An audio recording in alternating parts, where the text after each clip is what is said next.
Aqui estamos para mais um encontro com Deus e consigo.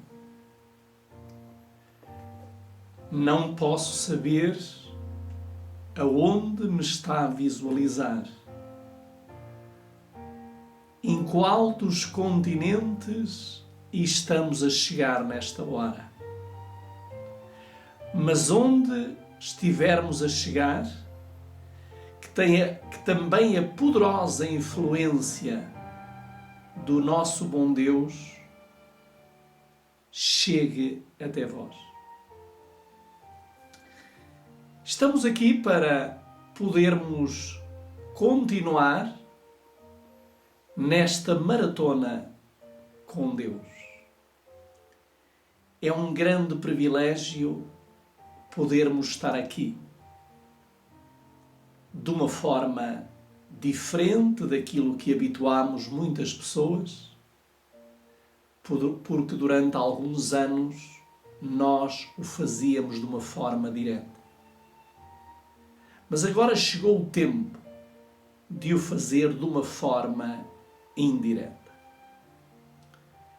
Ao longo da semana, você vai poder visualizar da mesma maneira e ouvir as mensagens da verdade presente para este tempo. Tão simplesmente para que você seja avisado onde quer que esteja, basta subscrever o nosso canal que se chama Na Construção da Arca, entrar no YouTube, escrever Na Construção da Arca, Manuel Fernandes, e estará connosco e ali poderá aceder a muitos e muitos vídeos com vários temas que acredito que enriquecerão mais e mais a sua relação com Deus.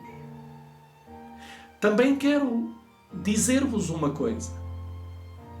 Os vídeos que nós estamos a publicar não podem substituir de forma alguma o vosso estudo individual das Escrituras. Você não pode só estar a ouvir os outros e não aprofundar por si mesmo as Escrituras. Porque Jesus disse: examinai as Escrituras, porque vós cuidais ter nelas a vida eterna, e são elas que de mim testificam. Com esta promessa e certeza de Jesus, gostaria de poder convidar-vos a nos prostrarmos diante do Rei, o Deus do Universo, e pedir a Ele sabedoria para mim e paciência para si, a mim para falar e você para ouvir. Por isso, oremos ao Senhor. Eu irei ajoelhar e também o convidarei, se assim você quiser fazer, a orar. Vamos, pois, fazê-lo.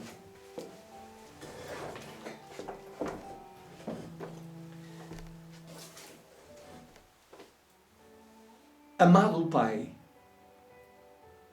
é bom, em liberdade, aqui no meio da natureza, podermos estar nesta hora a sós contigo. Pai, estamos necessitados do pão da vida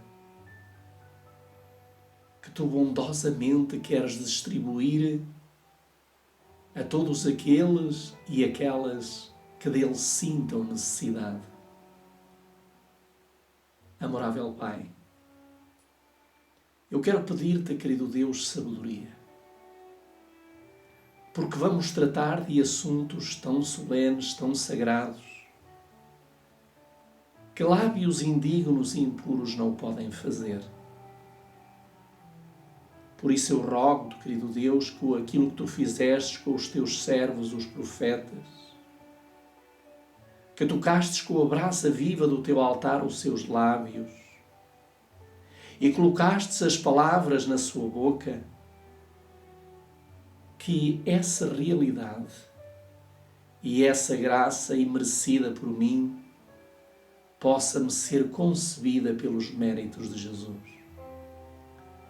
Paciência também para os meus queridos amigos que nos visualizam, que nos ouvem. Só tu sabes aonde estamos a chegar. Mas onde nós estivermos a chegar, que tu chegues em primeiro e sejas o último a sair. Ou melhor dizendo, que nem sequer saias, permaneças naquela casa. Pai, nós queremos trazer um assunto que é a verdade presente, bem presente para o tempo presente. Por isso, meu Deus, nós estamos aqui para que os lábios sejam nossos, mas que as palavras sejam tuas. Por misericórdia, Senhor, tem compaixão de nós e de todos aqueles que nos estão e vão visualizar. Por Cristo Jesus, o Senhor e Salvador. Amém.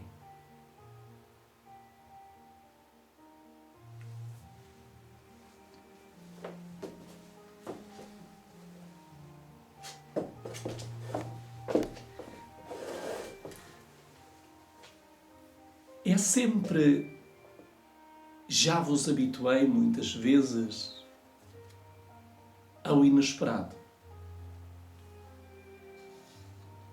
Esta manhã tem sido um dia longo no estudo e na audição da voz de Deus. E eu achei por bem começar durante a semana, dividir a semana em duas partes. Não vou dizer que irei postar vídeos todos os dias, mas irei procurar dividir os próximos vídeos em dois temas: história e profecia. No primeiro dia da semana, iremos falar de profecia. E ao longo da semana, iremos continuar a falar de profecia e história. Estou a ver como vou programar as coisas para vocês saberem quando é profecia e quando falamos de história, mas a história é essa relacionada com o tempo presente. Por isso, eu hoje quero iniciar uma série e alguém poderá estar a perguntar: e a série dos 144 mil? Calma, ela não está no esquecimento. Durante esta semana iremos pelo menos fazer um vídeo sobre a continuação das tribos.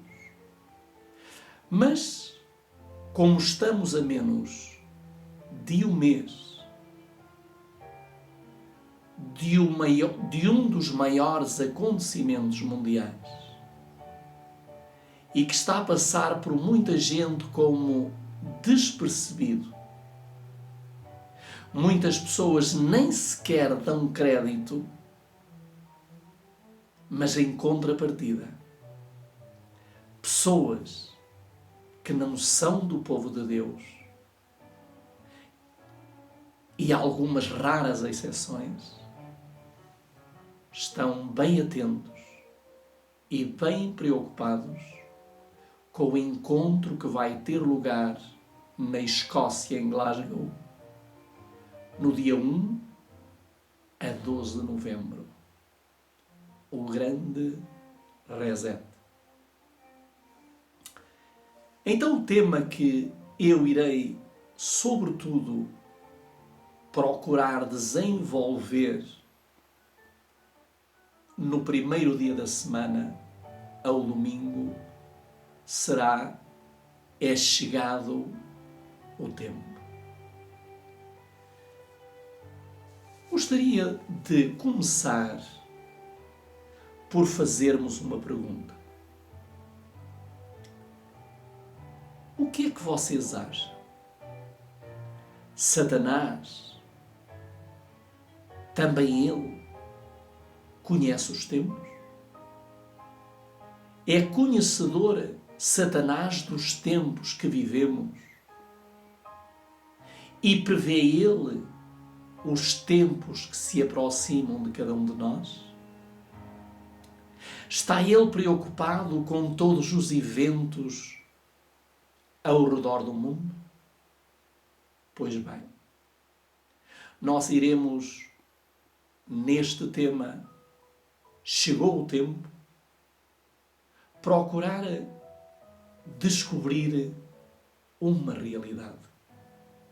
E a realidade que nós vamos descobrir é que Satanás, aparentemente tendo controlo da humanidade, ele está limitado por Deus.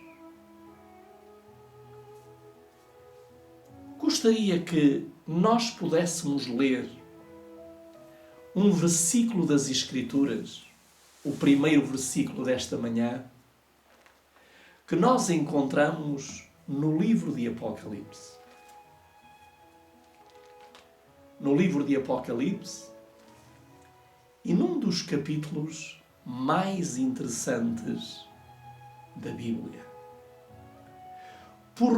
Porque neste capítulo que nós vamos ler, está relatada a história da ira do dragão, Satanás, o diabo, contra o remanescente de Deus, o resto do povo fiel e firme dos últimos dias.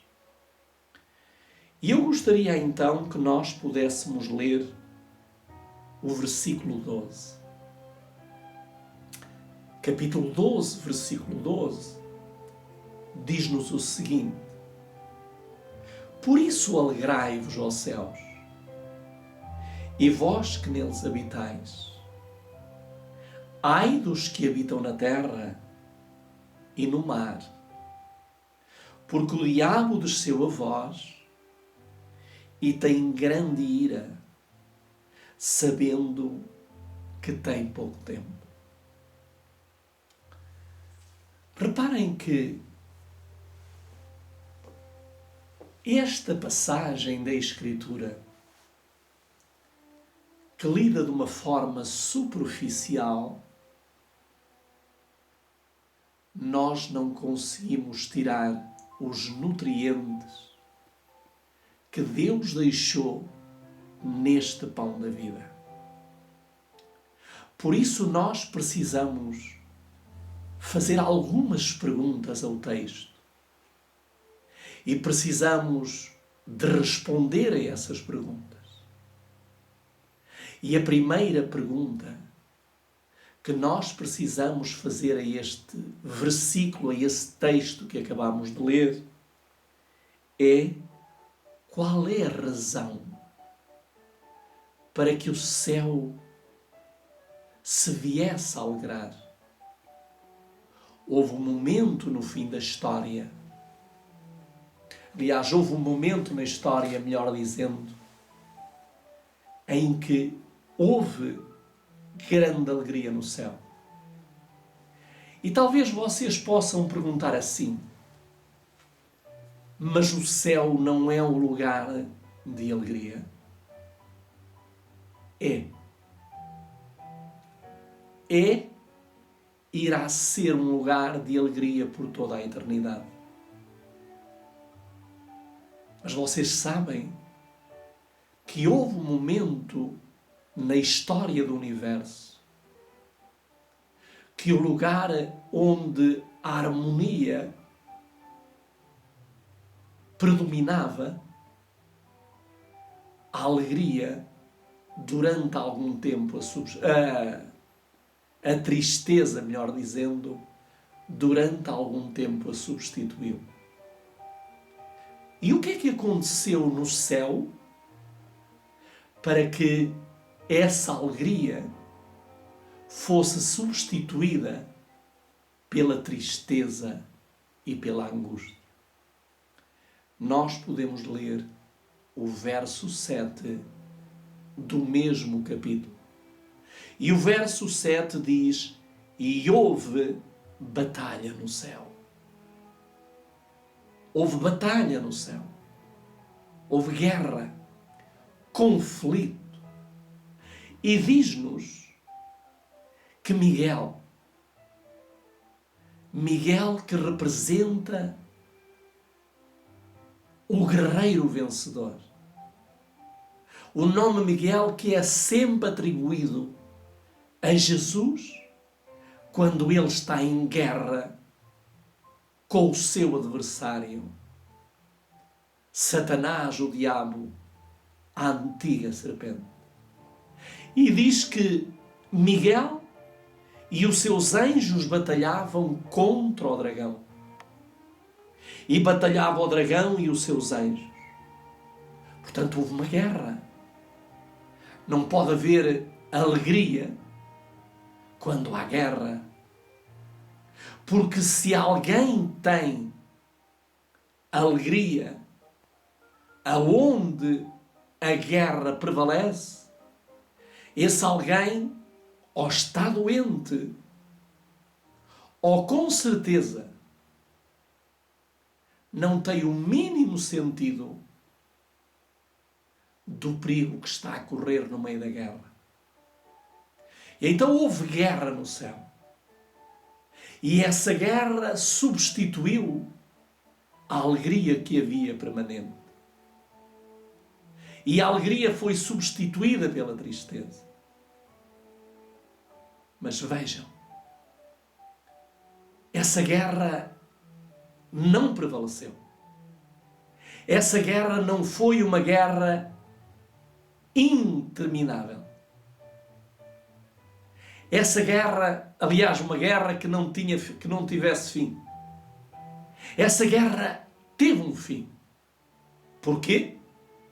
Porque diz, mas não prevaleceram, nem o seu lugar se achou nos céus. Ou seja, o dragão e os seus soldados não prevaleceram. E sabem que aqui está uma grande certeza para nós.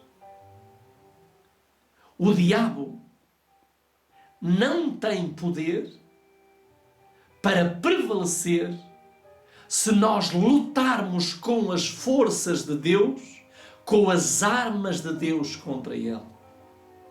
Porque Jesus diz: resisti ao diabo e ele fugirá de vós.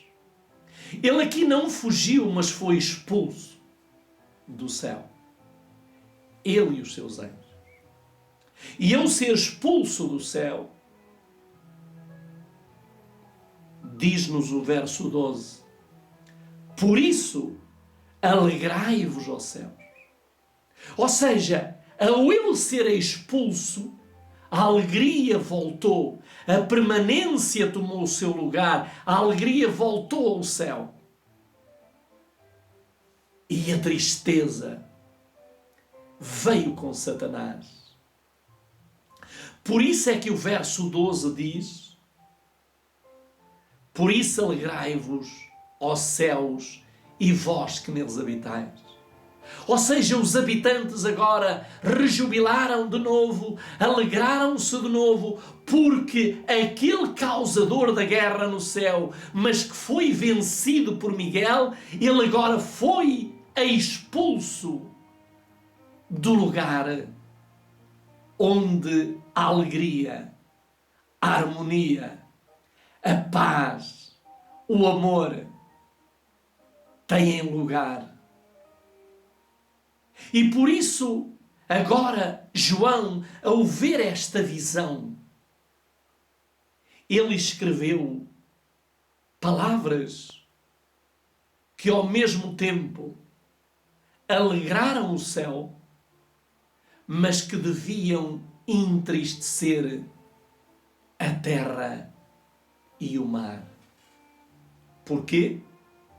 Porque aquele que causou guerra no céu veio para a terra.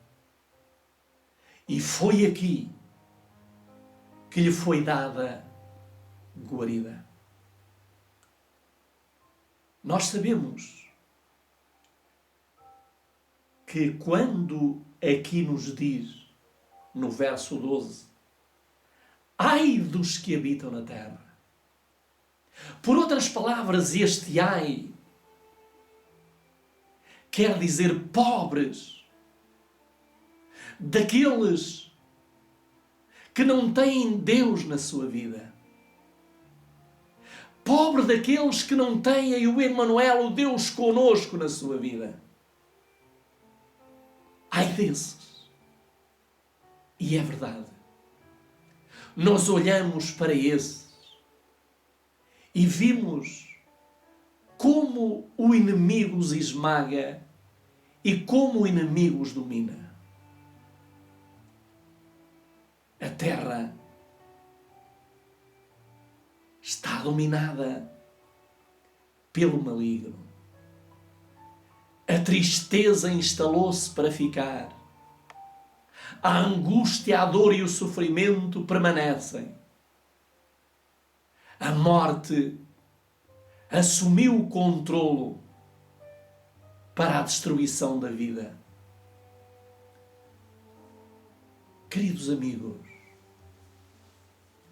mas a pergunta que nós precisamos fazer é esta: se houve guerra no céu e teve um fim, será que esta guerra na terra e no mar não irá ter um fim? Sabem que quando Satanás foi lançado nesta terra, nós sabemos que a primeira coisa que Satanás quis fazer na terra foi trazer tristeza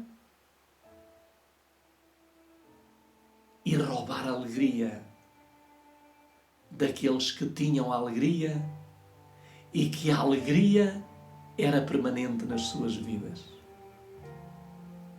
Mas eu gostaria de poder dizer-vos uma coisa. Este dragão, esta serpente venenosa, este Satanás, este demónio, este príncipe das trevas, nem sempre foi assim.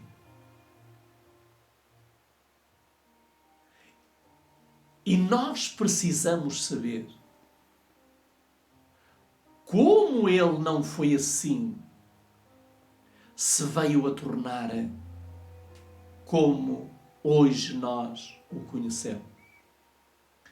Eu gostaria de ler convosco quem ele foi, para compreendermos como foi possível ele chegar a quem ele é. Venham comigo para o livro de Ezequiel. Livro de Ezequiel, capítulo 28, e vamos ler a página, ou aliás, o capítulo 28, e vamos ler do versículo 13 ao versículo 18. Quem ele era? Quem ele foi? Diz: tu eras o querubim, ungido para cobrir, e te estabeleci. Desculpem, é exato que eu estou no verso. Estava a ler o 13. Vamos voltar a ler o 13. E estiveste no Éden, jardim de Deus. De toda a pedra preciosa era a tua cobertura: sardónica, topázio, diamante, turquesa, onix, jaspe, safira, carbunclo, esmeralda e ouro. Em ti se faziam os teus tambores, os teus pífaros, no dia em que fostes criado, foram preparados. E depois diz: tu eras querubim, ungido para cobrir, e te estabeleci no monte santo de Deus, e estavas no meio das pedras afogueadas andavas. Que ser tão nobre! Que ser a quem Deus deu uma responsabilidade tão solene. Ele era o querubim cobridor. O que quer dizer que no santuário do céu, onde está a Arca da Aliança, este querubim ali estava com as suas asas, cobrindo a revelação do caráter de Deus, que era a sua lei. Era ele o querubim protetor da lei de Deus. Que solenidade, que posição tão nobre ele tinha no céu. E além disso, como nós vimos, ele tinha os seus instrumentos musicais, porque ele era o comandante ou o diretor do coro celestial e musical do céu. Ele era o chefe de todos os querubins e serafins. Acima dele apenas estava o Pai, o Filho e o Espírito Santo. Ele era o quarto mais importante no universo, respeitado por todos e obedecido por todos. Mas diz-nos o verso 15: perfeito eras nos teus caminhos, desde o dia em que fostes criado, até que se achou iniquidade em ti. Na multiplicação do teu comércio, a encher o teu interior de violência, e pecaste. Meu amigo, o que é que leva um ser que está numa posição de alegria, de harmonia com Deus, a entrar na sua vida a angústia, a tristeza e a dor? O pecado. O pecado entrou no coração de Lucifer e entrou de tal maneira que aquele que era o protetor da lei de Deus, agora veja o que aconteceu. Voltemos para Apocalipse, para o capítulo onde estávamos, capítulo 12. E vamos ler o que é que agora aconteceu. O que é que o pecado provocou no coração dele? Capítulo 12, nós vamos ver o que o pecado provocou no coração dele. Ele que era o protetor cobridor, ele que era o querubim protetor e cobridor. Mas veja o que nos diz o capítulo 12 e agora versículo 17. E o dragão irou-se contra a mulher e foi fazer guerra ao remanescente da sua semente, os que guardam os mandamentos de Deus e têm o testemunho de Jesus. Repare que os mandamentos de Deus que estavam na arca da aliança, no lugar santíssimo, Ele que a cobria e que a protegia e que a guardava e que a reverenciava, agora passou a odiar os mandamentos que estavam escritos no céu e que estão escritos no céu dentro da arca da aliança de Deus.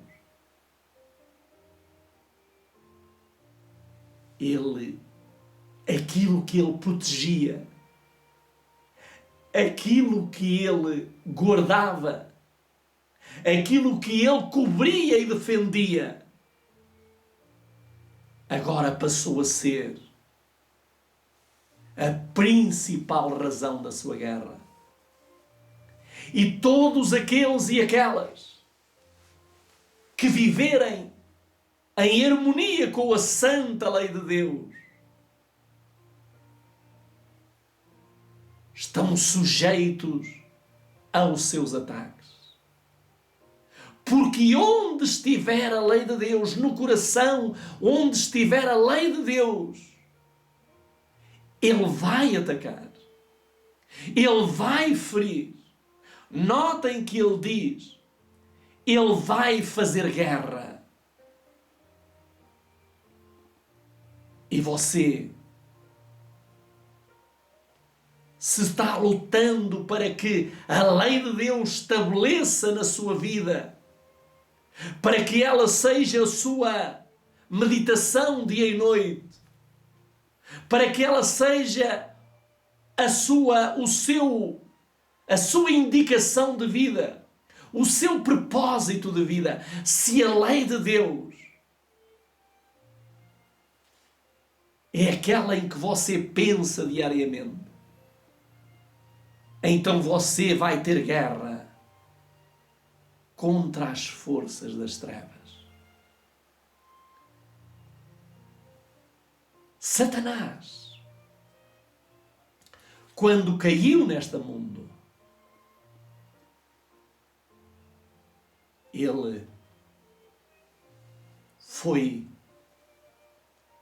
para um lugar no Éden. Ele ouviu todas as instruções que Deus deu a Adão e Eva. Ele ouviu todos os conselhos, todas as admoestações, todas as advertências. Enquanto Deus falava com os nossos primeiros pais, Satanás ouvia. E Satanás começou a maquinar um plano para começar uma guerra também no Jardim do Éden.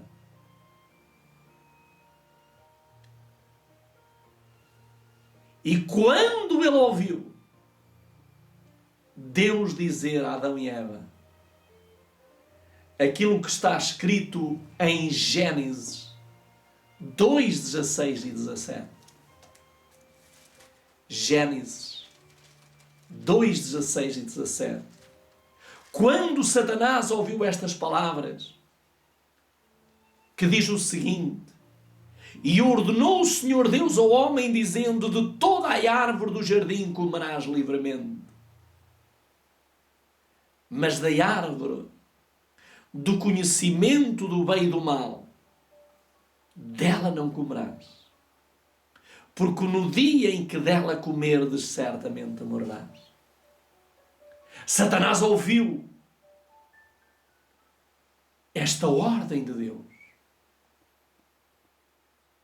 esta ordem que, transgredida, levaria Satanás, levaria Adão e Eva à morte. E ali nasceu-lhe uma esperança para vencer esta guerra pela primeira vez na Terra. E agora simplesmente aguarda a oportunidade. Ele ali fica porque Deus o restringiu ao perímetro daquela árvore. E ele ali fica estudando o plano para que, da mesma maneira como criou uma guerra no céu, criasse uma guerra na terra.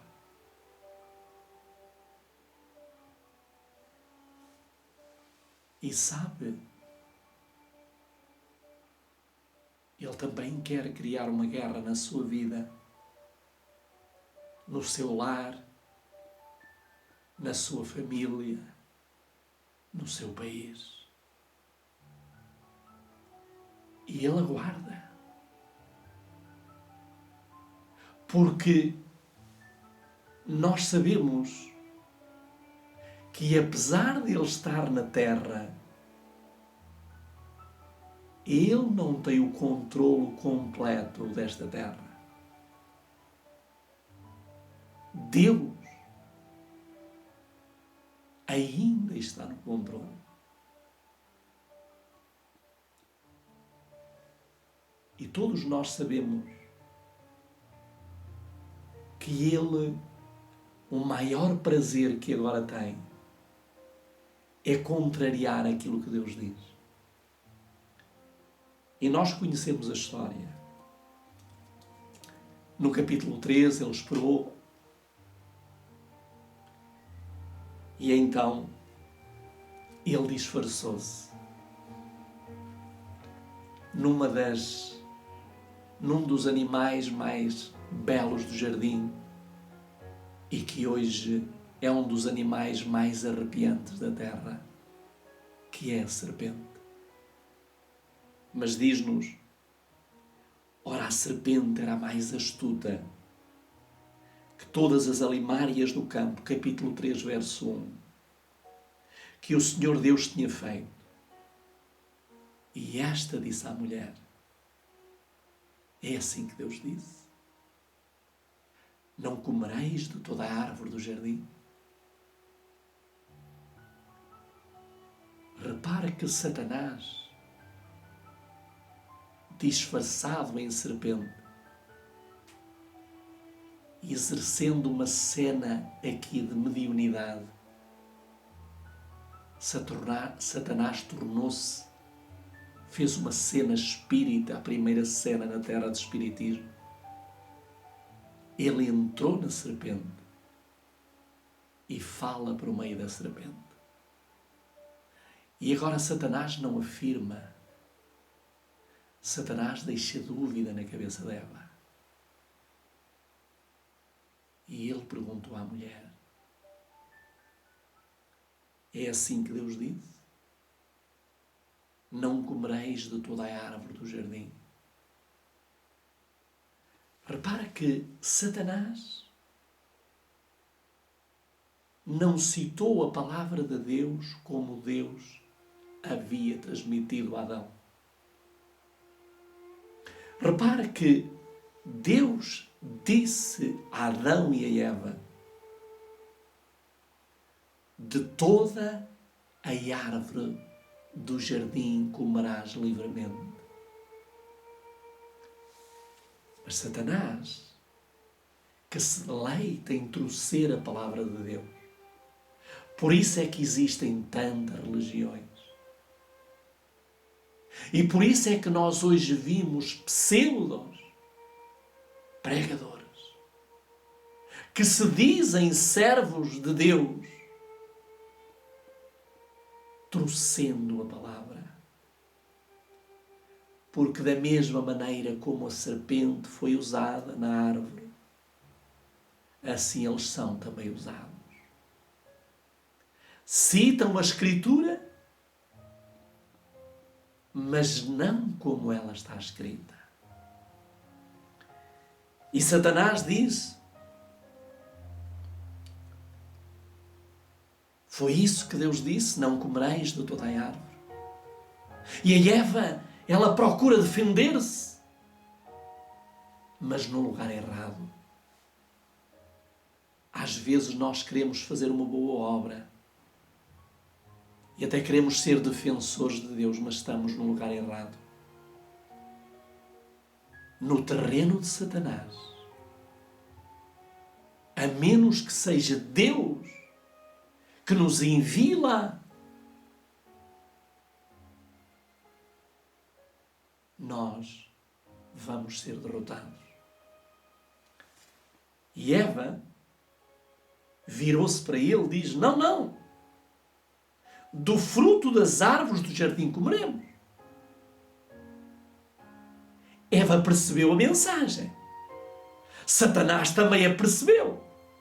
Mas Satanás torceu aquilo que Eva entendeu. Porque é torcendo as Escrituras que ele consegue levar as pessoas ao pecado, ao engano, à angústia, à tristeza, à morte, à dor.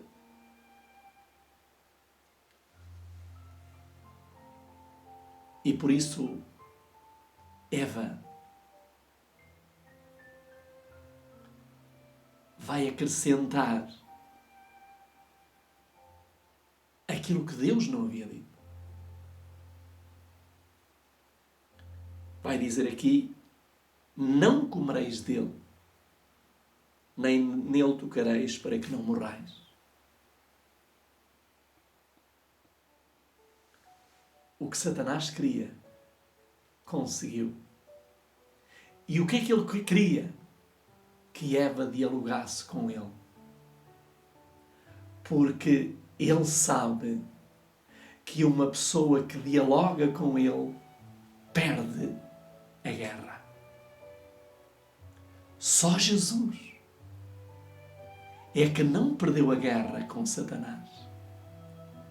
Jesus teve um diálogo com Satanás aqui na terra, mas curto. Porque Jesus não estava interessado no diálogo com Satanás. E aqueles que querem dialogar com Satanás perdem a guerra.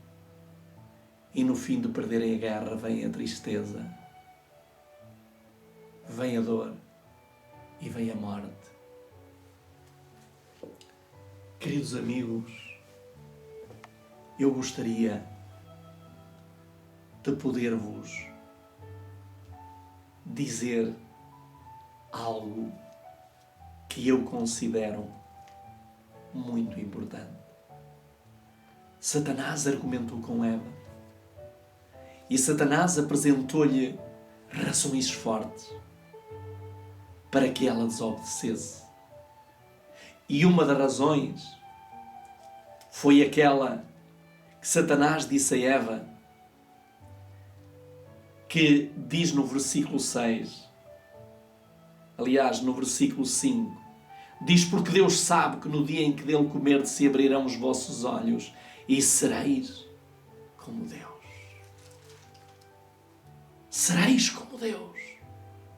Aquilo que foi o seu desejo, o desejo de Satanás no céu, e que ele transportou esse desejo para a terra.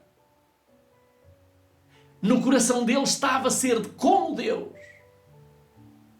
Estar acima de Deus. Ele transportou esse desejo para o ser humano.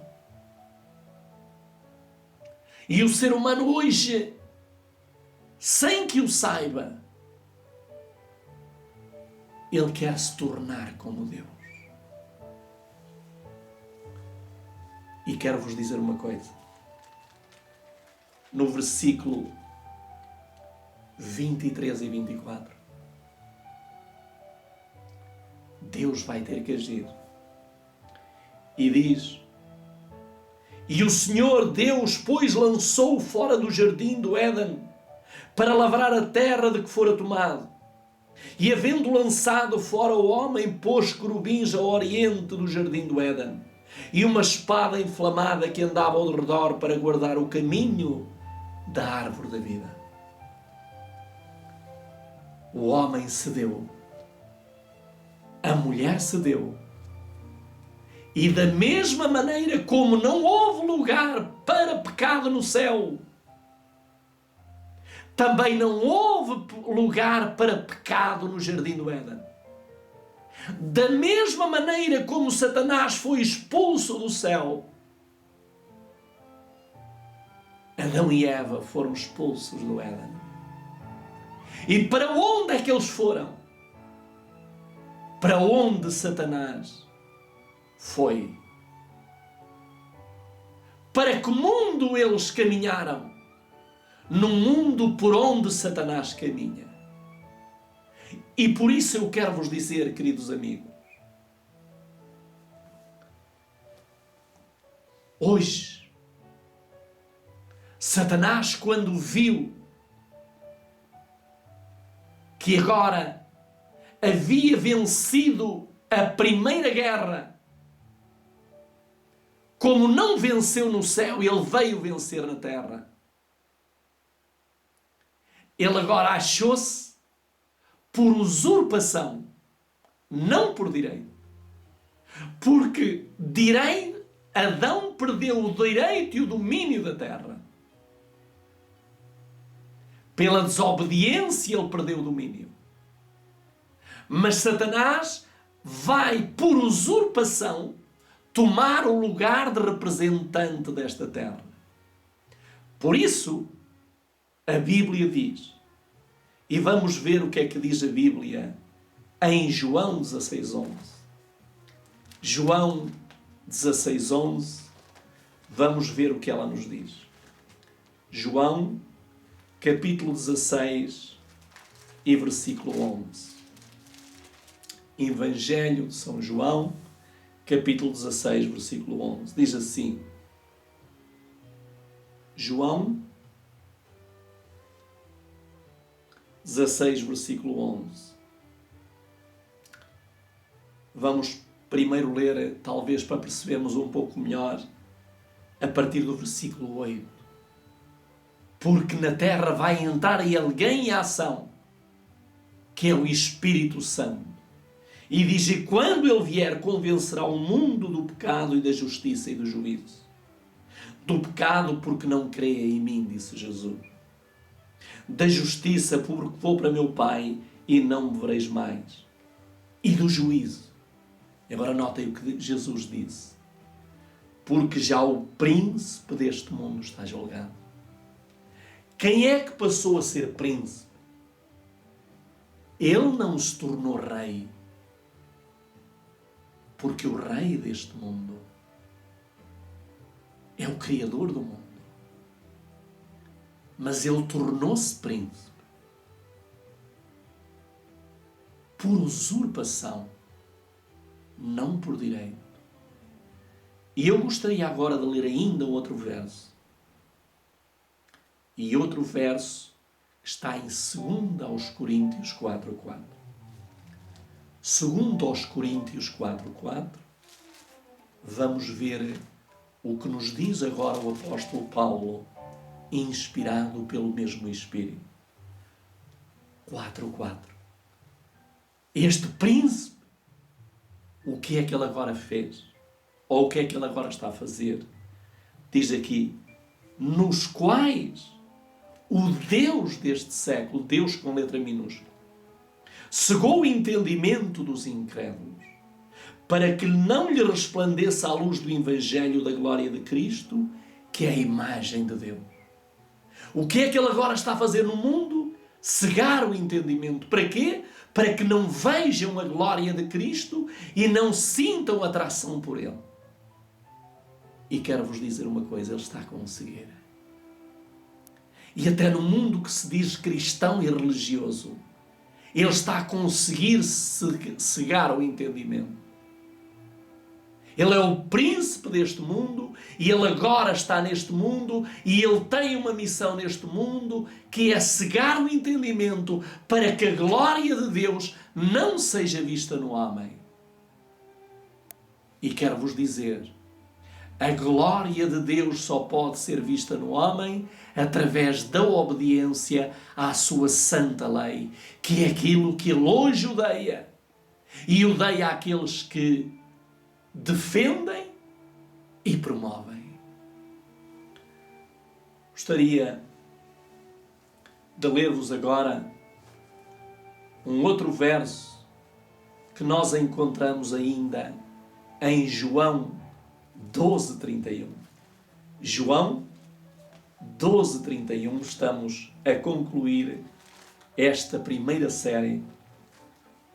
16:31, vamos ver o que é que nos diz o Senhor. 16:31. Aqui há um erro, deixe-me ver. Ai não, 12:31. Eu disse 16, mas não é. É 12:31.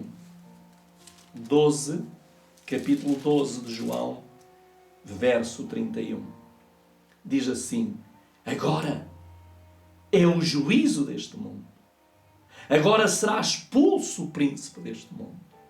Repare que Satanás, da mesma forma como foi expulso do céu, como foi expulso do Éden, ele vai ser expulso deste mundo. Só que ele pensa que a sua permanência na terra, ou pensava, porque ele conhece as profecias, ele pensava que a sua permanência na terra, que seria eterna, seria para sempre. Mas não. Glória a Deus. Aleluia. Porque nós sabemos que Jesus disse o príncipe deste mundo. Voltemos a ler. O príncipe deste mundo, o que é que diz? Verso 31. Agora é o juízo deste mundo. Agora será expulso o príncipe deste mundo. Está a decorrer o juízo e o príncipe deste mundo vai ser expulso. Mas antes que ele seja expulso deste mundo, ele tem que ser expulso da sua vida, da minha família, da minha casa, da minha nação.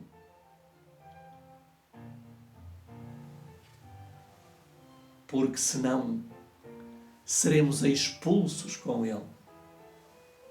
E agora já vimos que ele cegou o entendimento. Mas há uma promessa de Deus. E a promessa de Deus nós temos-la no livro, na carta aos Efésios. Carta aos Efésios. Efésios, no capítulo 1, verso 16 e 17. Ele cegou o entendimento. Mas aqueles que querem, vejam o que é que diz a Escritura. E o que é que diz a Escritura no versículo 16 e 17?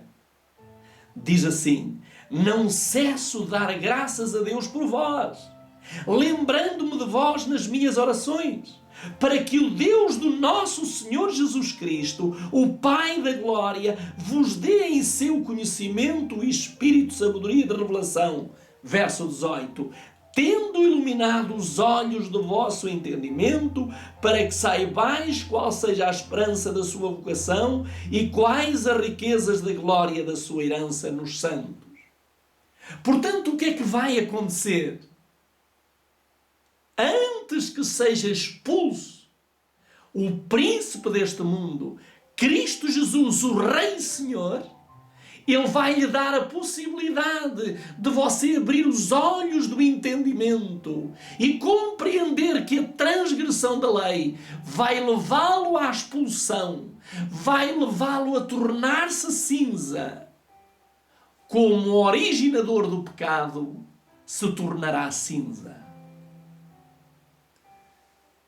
E eu gostaria de apenas fazer-vos e deixarmos um versículo que será o tópico para a continuação desta mensagem e que eu irei ver se poderei fazer ainda hoje a segunda parte. Se não puder, ela vai ser feita rápida. Mas vamos então ver, porque há um versículo na Bíblia que me alegra muito. E esse versículo está no livro de Salmos, no capítulo 90, verso 4. Irei ler este e mais outro e concluiremos este encontro com Deus. Salmos 94. Diz-nos o Salmos 94. Porque 1000 anos são aos teus olhos como o dia de ontem que passou e como a vigília da noite. Eu quero que vocês fixem esta expressão que está na Bíblia. Porque 1000 anos são aos teus olhos como um dia de ontem. E agora, em Efésios, aliás, em Efésios não, em 2 de Pedro, com este iremos terminar. 2 de Pedro, nós vamos ler capítulo 3 e versículo 8.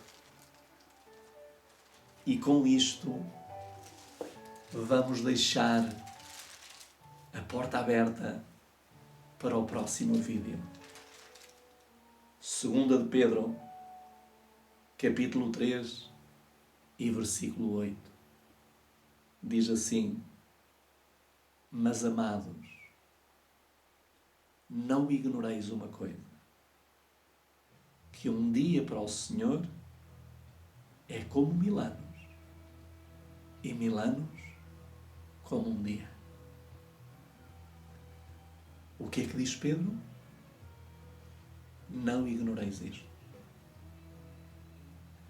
Há um princípio descrito no Salmo, confirmado por Pedro, que nós não podemos ignorar. Mas eu quero lhe dizer, um mundo que se diz cristão, religioso, ignora este princípio. E qual é o princípio? Um dia para o Senhor é como 1000 anos. No próximo estudo, nós iremos ver 7 dias, 7 anos, 7 milénios.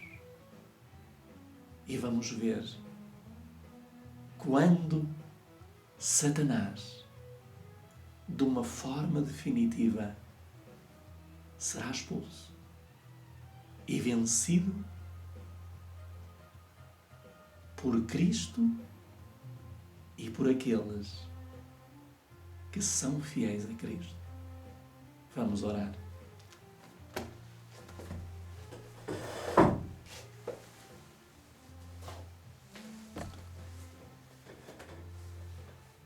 Querido Deus e soberano Pai,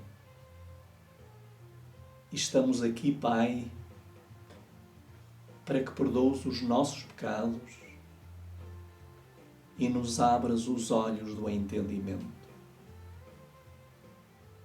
E que nos ajudes a não ignorar este princípio,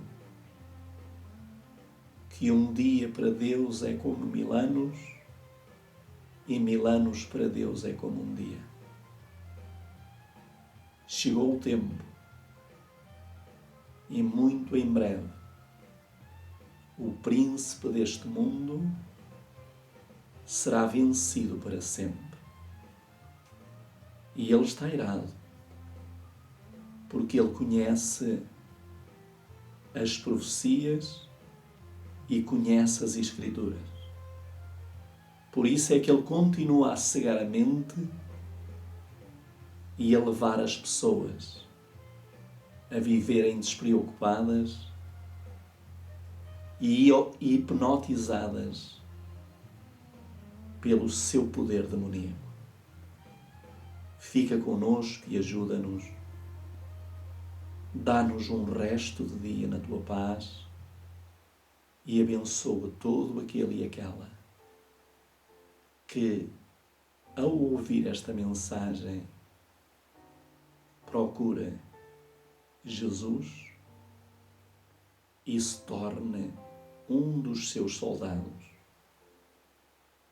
para que no dia da guerra ele com Jesus possa ser vencedor. É nesse nome que é sobre todo nome que te pedimos e agradecemos. Amém.